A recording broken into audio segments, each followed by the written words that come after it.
मेरी 75 साल की उम्र है। मेरे आगे बहुत आए और चले गए। जैसे मोदी जी प्रधानमंत्री के पद पर और इतना झूठ बोलते हैं कि मैंने पहला प्रधानमंत्री देखा झूठ बोलने में। मोदी जी झूठ बोल। हाँ, जनता ने समझा मोदी को अपना भगवान, दिल खोल कर दे दिया वोट का दान। अच्छा, पर इनके अंदर बैठा हुआ है शैतान। तुम एक नंबर के हो बेईमान। फिर कौन है कैसे कहे मेरा भारत महान। देश आगे कुछ नहीं बढ़ रहा जब पब्लिक हमारे देश की अभी भी बेरोजगार देख लो, कहीं पे तुम्हें हर जगह मिलेंगे क्या तो अच्छे दिन आएंगे दिल्ली वालों। मैडम जब तक बीजेपी रहेगी जब तक किसी के अच्छे दिन नहीं आएंगे। कुछ टाइम बाद ऐसा होगा जैसा बांग्लादेश में नेपाल में तख्ता पलट हुआ है, वो दिन दूर नहीं है। इन्हें देश भी नहीं दिखेगा, ये देश से भी भागते नजर आएंगे। जनता इतनी परेशान। बिल्कुल मैडम, बिल्कुल वो दिन आने वाला है। आत्मनिर्भर भारत, अकेला भारत, ये तमाम चीजें फिर ये कहाँ गई? आत्मनिर्भर हो तो रहा, महंगाई बढ़ा के कर्जा बढ़ा करके आत्मनिर्भर बन जाओ।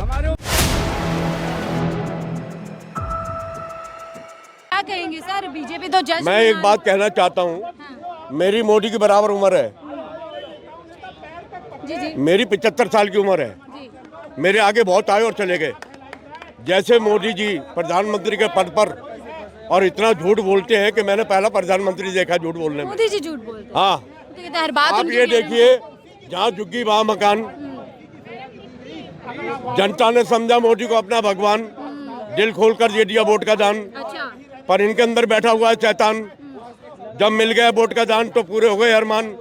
उसके बाद तोड़वा दिया गरीबों का मकान। तुम एक नंबर के हो बेईमान। कैसे कहे मेरा भारत महान। आत्महत्या करके मर रहे हैं किसान, आप कह रहे हो मेरा भारत महान। गली गली में बिक रहा है नशे का सामान, ये बिकवा रहे हैं बेईमान। ये बच्चे हैं नादान, इनको नहीं अभी ज्ञान, नशे ने हजारों के ले लिया जान। कैसे कहे मेरा भारत महान। डंका बज गली रहा गली है। में बांटते फिरते हो ज्ञान। डंका बज रहा है, देखिए। गली गली में बांटते फिरते हो ज्ञान। हमको समझते हो नादान, खिलाते हो मीठा मीठा पकवान। आप फिर बंगला जैसा बड़ा सा मिलता है मकान, फिर 5 साल तक चलती दुकान।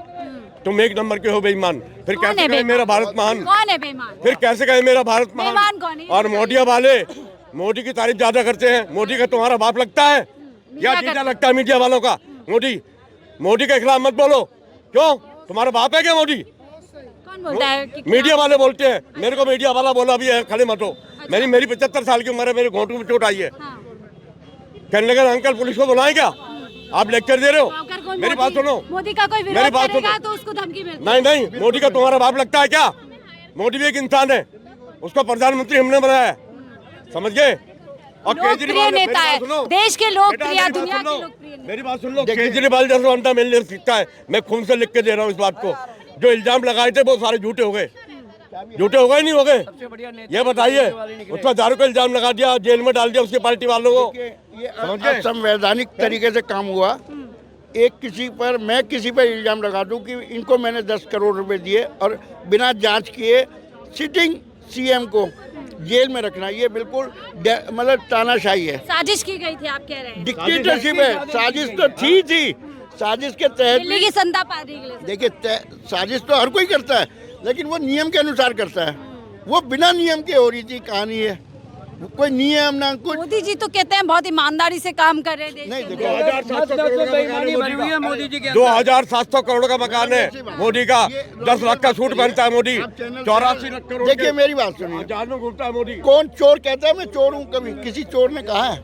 आप मुझे बताइए, किसी चोर ने एक ने भी कहा हो? कहने का मतलब ये है कि आप जितनी महंगाई है, बेरोजगारी है, जितना अब, हाँ, पाकिस्तान में क्या हो रहा है, वहाँ प्याज क्या रेट बिक रही है, वो किस चीज पे कितने रुपए प्याज बिक रही है। केवल ये चीज चाहिए दिमाग लोगों को घुमाने का। बस पाकिस्तान से ही हम लोगों का हमें नहीं, हमें पाकिस्तान में देखना वो भूखे मर रहे हैं, हमारा घर भूखा मर रहा है या नहीं मर रहा वो नहीं देखना।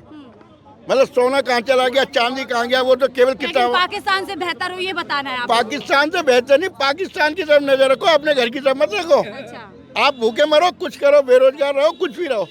जिस तरीके से असंवैधानिक तरीके से इन लोगों को, मतलब इन्होंने असंवैधानिक तरीके से। आप कुछ बोलना चाह रहे हैं, बताइए, क्या कह रहे हैं? 1 साल हो गया है दिल्ली के अंदर, आप कैसे देख रहे हैं? तमाम लोग सड़क पर उतर आए हैं। देखिए मैं ये कहना चाह रहा हूँ, जो अब तक की जो मीडिया है वो सिर्फ विपक्ष को नहीं दिखाती, सिर्फ सत्ता पक्ष की सुनती है, जो सत्ता पक्ष सुनती है। मैडम कम से कम ये सोचना चाहिए हमारा देश कहाँ जा रहा है। मीडिया को ये दिखाना चाहिए बीजेपी ने अब तक जो रोजगार के वादा किए एक वादा पूरा नहीं किया। वो कह रहे ट्रम्प से डील हो गई हमारी, इजराइल दौरा हो गया, देश आगे बढ़ रहा है लगा। मैडम कुछ आगे नहीं बढ़ रहा, देश आगे कुछ नहीं बढ़ रहा जब पब्लिक हमारे देश की अभी भी बेरोजगार देख लो, कहीं पे तुम्हें हर जगह मिलेंगे बेरोजगार। तो अच्छे दिन आएंगे दिल्ली वालों के। मैडम जब तक बीजेपी रहेगी जब तक किसी के अच्छे दिन नहीं आएंगे। और बीजेपी सिर्फ नौकरी छीनना जानती है। आप देख लो कितने डिपार्टमेंट को बाहर कर 2 दिया। करोड़ वादा किया था पीएम। मैडम नहीं देंगे, बीजेपी वाले नहीं देंगे। एक दिन एयरपोर्ट भेज दिया, क्या क्या रखा क्या है? बैंक वगैरह मर्ज कर दिए इन्होंने, रखा क्या? ये तो बताओ है क्या? ऐसा ही है क्या? सब कुछ मर्ज कर बिल्कुल दिया, सब कुछ बेच दिया। कुछ टाइम बाद ऐसा होगा जैसा बांग्लादेश में नेपाल में तख्ता पलट हुआ है, वो दिन दूर नहीं है। इन्हें देश भी नहीं दिखेगा, ये देश से भी भागते नजर आएंगे। चंदा इतनी परेशान हो बिल्कुल मैडम बिल्कुल, वो दिन आने वाला है। उस स्वामी जी के खिलाफ तख्ता पलट बिना होगा लगा इंडिया दिया, कोई आ जाए, हाँ इनके पास इनकी पार्टी में आ जाए सब धुल जाएंगे, सारे करप्शन धुल जाएंगे, सब कुछ बिल्कुल खत्म। अभी किसी में 55 लाख करोड़ का वो था, पहले एक दिन पहले मोदी जी ये कह रहे थे, उसके बाद जैसे वो पार्टी में आए हो गए नीट एंड क्लीन। तो 12 साल मोदी जी का, 1 साल रेखा गुप्ता का, समझ नहीं आ रहा है। नहीं रेखा गुप्ता जी का तो कुछ समझ यही नहीं आ रहा। रेखा 1 साल जो मनोज निगर पब्लिक ने झेला है बड़ी मुश्किल से, अब इसको कुर्सी से हटाने की पूरी प्लानिंग चल रही है। यही मिसाल बोल रही हैं अभी। क्या मिसाल है? जिन लोगों के घर में रात को कैरम बोर्ड खेला और घरों में खाना खा रहा, उसी घरों को तोड़वाया।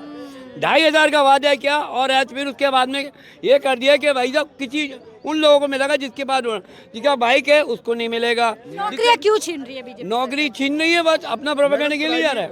नौकरी छीन ली, नौकरी तो छीन ली। जो 15 साल ने नौकरी करा डीटीसी डिपार्टमेंट में, डीएम्स डिपार्टमेंट में, उनकी नौकरी छीन ली इसने।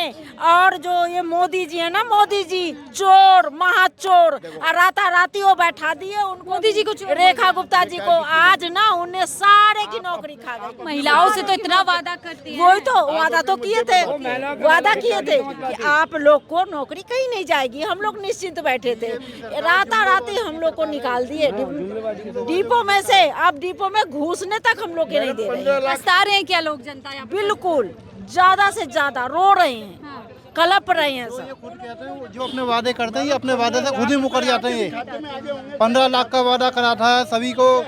8 मार्च को इन्होंने कहा था कि हम सभी के 2,500 रुपये दे देंगे।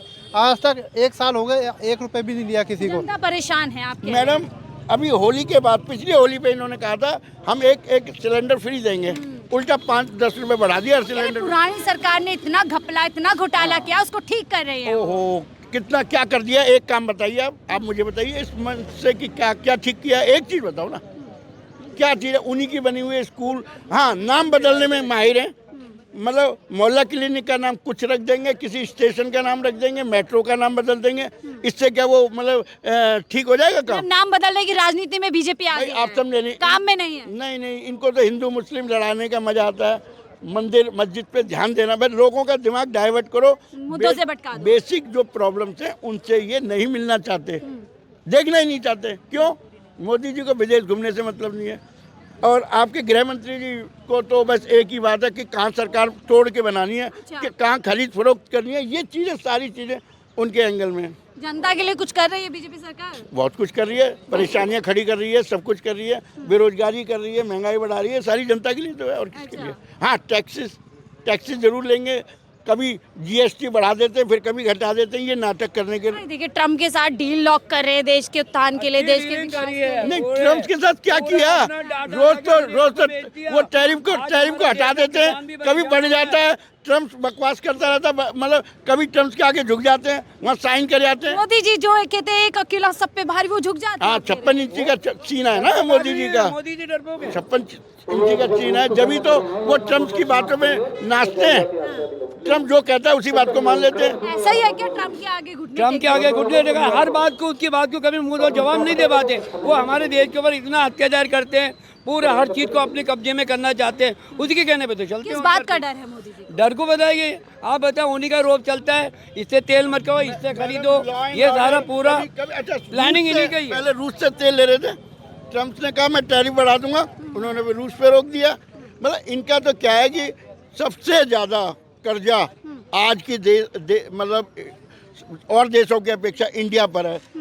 हर एक आदमी पर 4 लाख रुपए का कर्जा है। लेकिन आत्मनिर्भर भारत, अकेला भारत, ये तमाम चीजें फिर ये कहाँ गई? आत्मनिर्भर हो तो रहा है, महंगाई बढ़ा के कर्जा बढ़ा करके आत्मनिर्भर बन जाओ। हमारे ऊपर खुद एक बात बताइए, एक कर्जा बढ़ा हाँ फंक्शन करते रहो, उसमें बेफिजूल के खर्चे करते रहो। हाँ केजरीवाल जी के लिए शीश महल के लिए कह रहे थे, अब इनका देखो आरएसएस का जो ऑफिस बना है उसका आंकलन कर लो, इनका पीएम हाउस का देख लो, बीजेपी का दफ्तर का देख लो, वो शीश महल से 20 गुना ज़्यादा बड़ा है। जनता पूरी तरीके से पिस रही है, नेता लोग मजे ले रहे हैं आपके। मजे तो समझे नहीं, वही ले रहे हैं जो भ्रष्टाचार कर रहे हैं, भ्रष्ट हैं वो, वही लेंगे और कौन लेंगे। मोदी जी तो कहते हैं ना खाता हूँ ना खाने देता हूँ। बिल्कुल सही कह रहे हैं वो, ना खाता हूँ ना खाने देता हूँ, बाहर भगा देता हूँ लोगों को। जो खा जाते हैं उनको बाहर भगा देते हैं, वो ठीक तो कह रहे हैं वो। जो पैसा लूट के चले गए। हाँ वो चले गए, अब किसकी रिकवरी हुई है बता दो। कुछ होगा, कुछ तस्वीर बदलेगी, ऐसे ही चलती रहेगी। देखो जी, जनता को जागरूक होना पड़ेगा, इनके जुमलों में आना नहीं पड़ेगा और खुद को समझना पड़ेगा, अंधभक्त नहीं होना पड़ेगा। ये जो लोग अंधभक्त हैं यही देश का बेड़ा गर्क कर रहे हैं। ठीक है, बहुत बहुत शुक्रिया हमसे जुड़ने के लिए। तमाम जनता से बातचीत करें थे। आप इस बातचीत को लेकर के क्या कुछ सोचते हैं, अपनी राय जरूर साझा कीजिएगा। देखते रहिए 4PM न्यूज़ नेटवर्क।